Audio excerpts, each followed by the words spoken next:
আসসালামু আলাইকুম। আমি এখন আছি ঠিক কাপ্তা স্পিলওয়ের 200 গজ পিছনে। আমার পিছনে স্পিলওয়ে দেখা যাচ্ছে। স্পিলওয়ের পানি এবং এই পানির সীমানা, বিপদ সীমানার খুব কাছাকাছি আছে। অবশ্যই সম্ভাব্য টাইম 6টা, সন্ধ্যা 6টায় স্পিল ছাড়তে পারে। হ্যাঁ, আর যদি একটু পানি একটু কম আসে তাহলে কিন্তু 10টার দিকে ছাড়বে। স্পিল ছাড়বে সেটা ঠিক, কিন্তু যদিও পানি ছাড়ে 6 ইঞ্চি পানি ছাড়বে। এটাতে কারো কোনো সমস্যা হওয়ার কথা না। কেউ প্রভাকাণ্ড ছড়াবেন না, কেউ গুজবে কাম দিবেন না।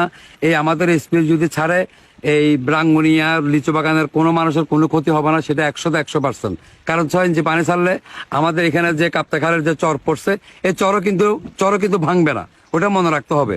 আমরা কাপ্তার সম্পর্কে আমাদের চেয়ে বেশি কেউ জানার কথাও না। যারা এই ফেসবুকে গুজবগুলো ছড়াচ্ছেন, দয়া করে আপনাদের কাছে অনুরোধ, আপনারা গুজবটা ছাড়বেন না, গুজব ছড়াবেন না। মানুষ বিভ্রান্তর মধ্যে পড়ছে আপনাদের এই কাহিনীর জন্য।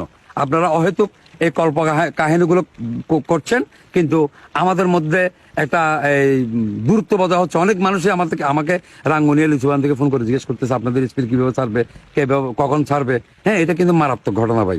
আমাদের স্পিল ছাড়লে কারো কোনো ইনশাল্লাহ কারো কোনো ক্ষতি হবে না।